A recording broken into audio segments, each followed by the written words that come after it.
Bonjour à tous et bienvenue sur Crypto Flash, la chaîne de l'actualité crypto. Aujourd'hui, plein de choses. L'Allemagne est en train de vendre ses bitcoins et ils en ont énormément. On va aussi parler de BNB, de Binance et de plein de sujets vraiment, de BitGet aussi, avec Ethena qui arrive sur BitGet. On va parler de Certic et Polkadot, vraiment plein de sujets, EDF aussi et une blockchain qui soutiennent. Et en fin de vidéo, le saviez-vous, sur des termes techniques associés au L2, des solutions de niveau 2, je vais essayer de vous expliquer des choses assez simplement. Alors, tous les jours le meilleur de l'actualité, n'hésitez pas à vous abonner, activer la cloche. Le cours des crypto-monnaies aujourd'hui, on va passer, pas trop de mouvements, Bitcoin toujours à 65 000 $, Ethereum 3500, moins 0,9%. Et je vous remercie d'avoir complété le formulaire pour mieux vous connaître et voir ce que je peux vous proposer d'autre. Je vais être transparent, il y a eu 73 réponses. J'aimerais bien atteindre les 100 s'il vous plaît pour que ça soit significatif par rapport à la taille de ma communauté.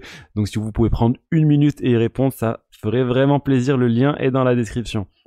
Ensuite, on va parler de Certic, la société d'audit qui a piraté Kraken, et je vous en ai parlé hier, ils ont volé 3 millions de $, finalement ils ont rendu l'argent, donc c'est bon, ça se termine plutôt bien, l'affaire est close à mon avis, ça ira pas plus loin, Certic ne demande pas de bounty de récompense, donc bon, mais bon, encore vraiment la réputation de Certic qui est ternie par cette affaire, alors qu'ils avaient déjà une mauvaise réputation. Ensuite, rapidement, l'airdrop de Linea, ou plutôt les tokens LXP, ceux qui ont fait le Linea Park peuvent désormais consulter. Ils ont pu voir vous pouvez consulter, vous avez bien obtenu les tokens en allant sur lineascan.build et en tapant votre adresse, vous allez sur la partie token et vous devriez voir que vous avez bien obtenu les tokens, sinon il y a peut-être eu un problème, vous avez été détecté comme Sibyl par exemple.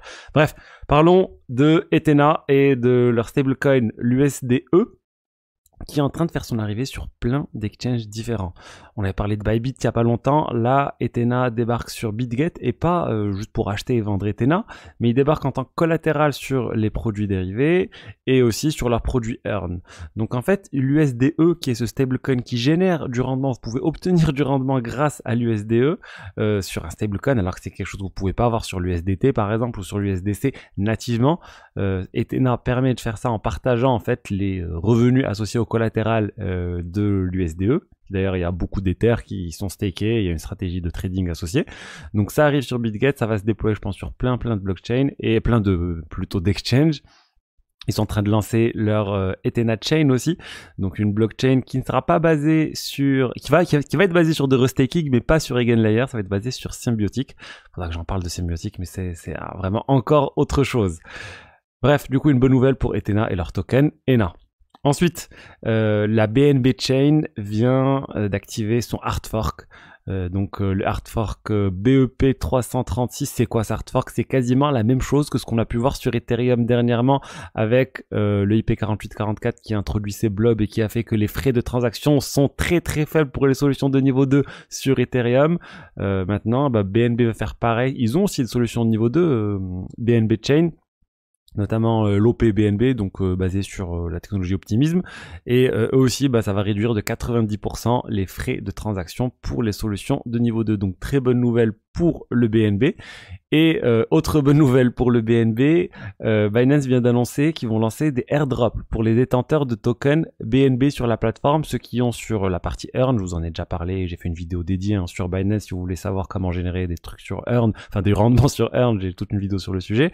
Mais là, la nouveauté, c'est que juste en ayant vos BNB sur Earn, vous allez recevoir des airdrops d'autres projets, pas de très gros projets, pas des projets à très haute market cap, des projets à petite voire moyenne market cap qui vont vouloir distribuer leurs tokens sur Binance à une très large communauté. Donc ça va encore apporter encore plus d'utilité au BNB. Et moi honnêtement, ma vision du BNB maintenant, et surtout suite aux dernières informations dont je vous ai parlé, on a su que CZ avait énormément de BNB, que Binance avait énormément de BNB. En fait, la stratégie de Binance, j'ai l'impression que limite plus que vouloir générer des bénéfices avec les frais de trading, etc., c'est de donner le plus d'utilité possible au BNB, parce que plus le BNB va valoir cher, plus ils auront une quantité énorme de tokens. Ils ont déjà le BNB qui est dans l'une, enfin regardez, c'est quand même la 4e crypto, on parle d'une market cap de 91 milliards de $, je pense qu'ils visent beaucoup plus. et ça ferait vraiment de Binance une société qui vaudrait des centaines de milliards de dollars vu la quantité de BNB qu'ils ont et du coup qui sont indirectement détenus par CZ aussi. Donc je pense qu'ils vont pousser encore plein de choses autour du BNB, donner le plus d'utilité possible au BNB. Et ensuite, je pense que ça serait bien pour le bien de la chaîne de, on va dire, d'essayer de distribuer le plus possible de BNB aussi ou de burn une grande quantité de BNB parce qu'il y en a quand même beaucoup entre les mains de Binance actuellement. Ensuite, je vous ai dit que l'Allemagne avait du Bitcoin et qu'ils étaient en train de vendre ces Bitcoins. Alors, en fait, c'est l'agence, regardez, le German Federal Criminal Office, BKA, donc là, c'est une agence fédérale qui avait saisi 50 000 bitcoins sur un site de piratage qui s'appelait movie2k.to. Ils avaient saisi tout ça et maintenant ils sont en train de vendre ces bitcoins. Arkham a détecté cette vente. Il y a eu 425 millions de dollars qui ont commencé à bouger et certains sont allés sur des exchanges. Donc ça commence, les mouvements continuent. Hier, il y a eu un mouvement de 600 millions de dollars. Il y a eu 130 millions de dollars qui ont été envoyés sur 4 exchanges tels que Kraken et Bitstamp et ils continuent de posséder 3 milliards de dollars en Bitcoin. Donc ils ont beaucoup d'argent. Ils pourraient vraiment venir faire chuter le cours du Bitcoin s'ils vendent n'importe comment et quand on est en train de voir qu'ils sont en train de vendre sur des exchanges, il faut pour moi s'inquiéter. Je préfère en fait, enfin pour le marché, il vaut mieux que ce type de vente se fasse en pair à pair en OTC pour éviter qu'il y ait un fonctionnaire allemand qui fasse n'importe quoi et qui lance un ordre de vente au prix du marché d'une trop haute quantité qui fasse chuter grandement le cours du Bitcoin. C'est quelque chose qu'on a pu avoir à l'époque de Mt. Gox quand il y a eu une partie des Bitcoins de Mt. Gox qui ont été vendus sur des exchanges, qu'il y a des ventes massives qui sont mal faites, ça peut vraiment faire chuter le cours du Bitcoin à un instant T et ça peut créer une panique. Donc attention, j'espère que l'Allemagne ne va pas faire n'importe quoi et qu'ils vont étaler cette vente sur une très longue durée et le mieux ça serait qu'ils passent par des sociétés OTC, over the counter. Ensuite, on va parler de Polkadot. Polkadot, il y a une proposition pour baisser la durée de destaking sur Polkadot. Actuellement, la durée de destaking, elle est de 28 jours sur Polkadot. C'est-à-dire que si vous allez staker du DOT, pour pouvoir le destaker, vous allez attendre quasiment un mois. C'est juste énorme, c'est parmi les durées les plus longues. Oui, il y a des manières de contourner cela avec des tokens de liquid staking ou autres, mais si vous voulez le faire nativement, vous devez attendre 28 jours, ce qui est énorme. Et là, cette proposition qui vient d'être lancée, c'est de passer à 2 jours et surtout de passer à une durée en fait dynamique. En moyenne, selon leur analyse, on devrait avoir une durée moyenne de 2,6 jours à peu près, 2,7 jours. Donc c'est beaucoup mieux et sans diminuer le niveau de sécurité parce que ça va être ajusté en fonction de la demande, du nombre de jetons qui doivent être destakés.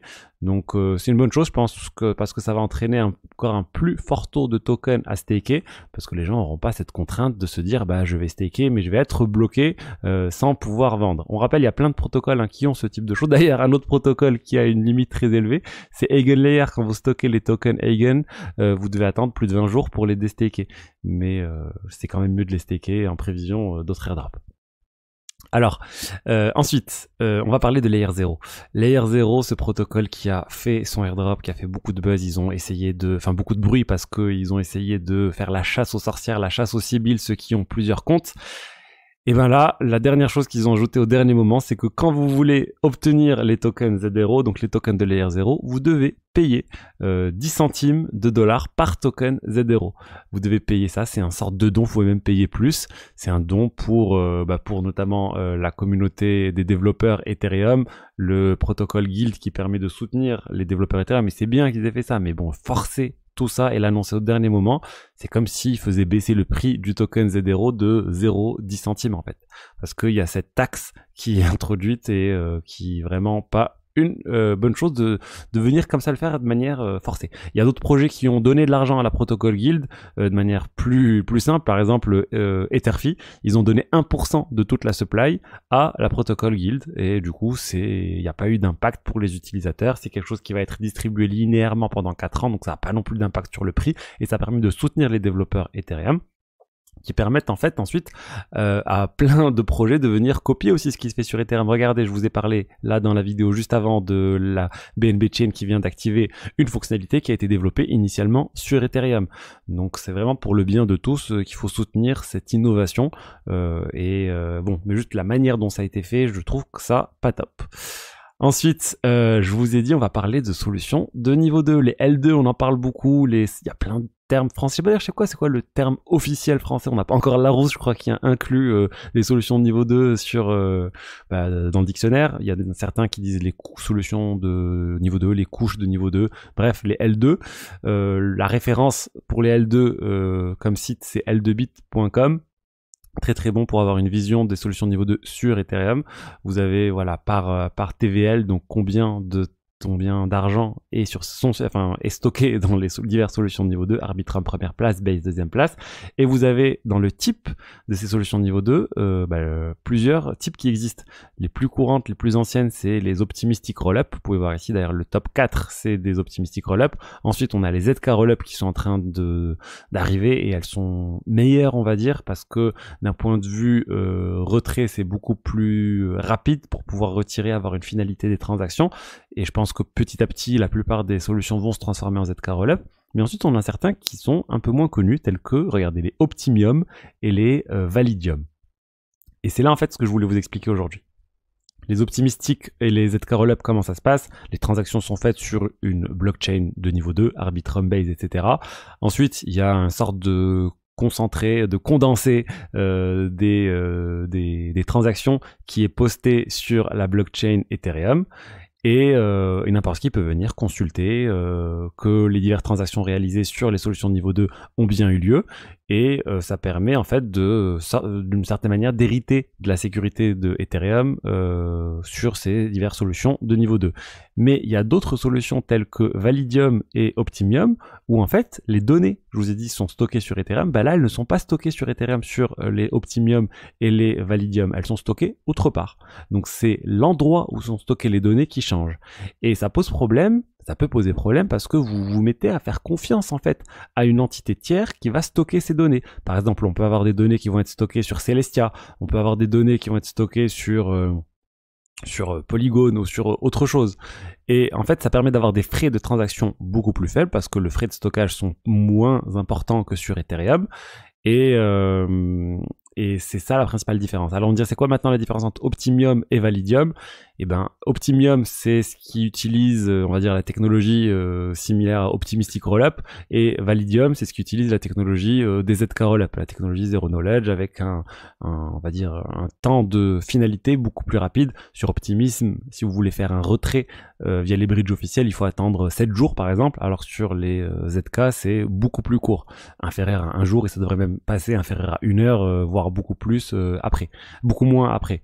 Donc vraiment, c'est ça la principale différence, et en fait, vous vous mettez à faire confiance à ces sociétés tiers ou ces solutions de stockage tiers pour venir valider et vous assurer que les transactions ont bien été réalisées correctement sur ces solutions de niveau 2, et surtout même, vous dépendez d'eux. Vous dépendez que, par exemple, si vous avez un Optimium qui stocke ses données sur Celestia, si Celestia arrête de fonctionner, vous allez être bloqué, vous n'allez pas pouvoir faire de retrait, par exemple. Donc c'est juste un niveau de sécurité, un niveau de confiance en plus qui se rajoute, et c'est ça la différence entre ces diverses solutions. Ça avait beaucoup d'intérêt à un moment quand les frais de transaction étaient très élevés sur Ethereum. Là, avec les blobs, on en a parlé, IP4844, les frais de transaction ont vraiment baissé sur Ethereum, et du coup les Optimistic Rollup sont actuellement une bonne solution parce qu'on a des frais vraiment très très faibles, mais s'il y a encore beaucoup d'utilisation, ça va augmenter, et encore une fois, il y aura pas mal de cas d'usage qui vont se tourner vers les Validium et les Optimium, notamment tout ce qui est autour du gaming. Pour moi, ça sera principalement fait sur ce type de chaîne, de blockchain par la suite. Voilà ce que je voulais vous dire aujourd'hui sur les diverses actualités crypto. J'espère que le contenu vous a plu. Si c'est le cas, n'hésitez pas à liker, commenter, vous abonner, et je vous dis à demain pour la suite. Allez, au revoir. Ciao, ciao.